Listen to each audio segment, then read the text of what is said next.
श्रीमती सरोड़ा गुजवा जी विधायिका जी ने इतने कम समय में अगर तिरल के इस विकास के बारे में विचार किया था, चाहे वो माननीय मंत्री जी सुरेश कुमार खन्ना जी से कहा हो, चाहे प्रदेश के मुख्यमंत्री जी से कहा हो, अगर उन्होंने इस बात का बीड़ा उठाया है कि हमको तिरल के पीड़ा तैयार का सौंदर्यीकरण करेंगे, तो हम आप लोग को आश्वस्त करना चाहते हैं।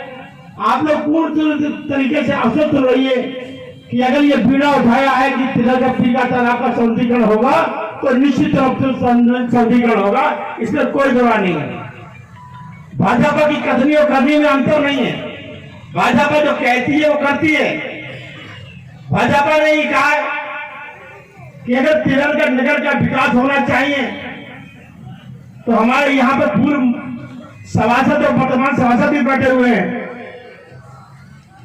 आज तक नगरपालिका के अंदर क्या हो रहा है क्या नहीं हो रहा है इसके बारे में हम नहीं आपसे कहेंगे, लेकिन अब इतना जरूर करना चाहते हैं, अगर कोई भी व्यक्ति जो सभासद होता है, अगर सभासद की गली पर सभासद की घर के सामने अगर उसकी गली में कम से कम उसके नाम का एक पत्थर होना चाहिए।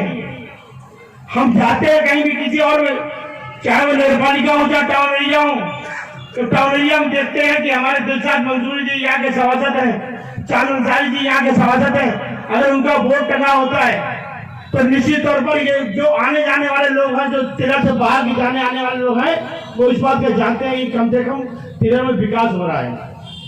अगर ये तिरल के अंदर कोई गली का विकास हुआ है तो जरूरी नहीं नगरपालिका से विकास हुआ हो सकता हो सांसद निधि से हुआ हो सकता हो विधायक निधि से हुआ हो सकता हो कोई भी जिले की योजना ऐसी हो उससे हमारी गली पक्की हुई हो। लेकिन मैं आप लोगों से विश्वास दिलाना चाहता हूं, अगर आपको वास्तव में तिरल के विकास की बात करनी है तो निश्चित तौर पर भारतीय जनता पार्टी के प्रत्याशी को, भारतीय जनता पार्टी के चेयरमैन को जिताना पड़ेगा निश्चित तौर से।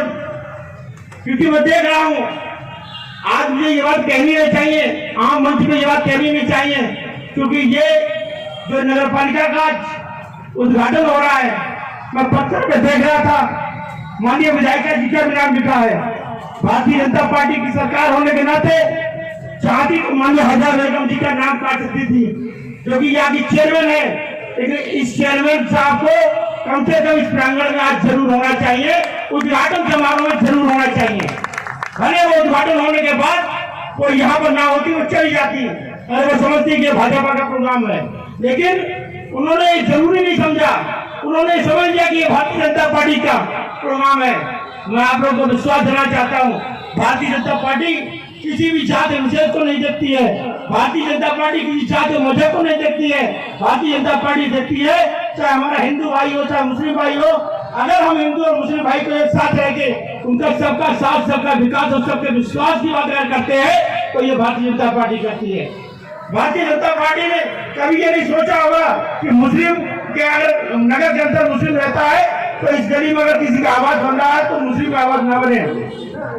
भारतीय जनता पार्टी जितना भारतीय जनता पार्टी की सरकार ने आपको आवाज दिए होंगे, गरीबों के आवाज दिए होंगे, शायद आज तक किसी भी सरकार ने इतनी आवाज नहीं दी। मैं दावे के साथ आपसे कहता हूँ, चाहे आप नगरपालिका से इन 14 से लेकर 22 तक का रिकॉर्ड निकलवा लेना, 14 से 22 का रिकॉर्ड देख लेना। 14 से 22 में जितना मुस्लिम समाज के लोगों को, जितना गरीब चाहे हिंदू समाज के लोगों को आवाज मिले होंगे, आज तक इतनी सरकार ने कभी आवाज नहीं दिए होंगे। लेकिन जब चुनाव आता है तो हम लोग कहते हैं, हम लोग जाति राधि में लौट जाते हैं कि ये समाज क्या है, ये समाज क्या है। मैं आप लोगों से कर्मठ निवेदन करना चाहता हूँ, भारतीय जनता पार्टी किसी भी जाति विशेष को लेकर नहीं काम करती है। भारतीय जनता पार्टी सबका साथ सबका विकास और सबके विश्वास को साथ लेकर चलती है।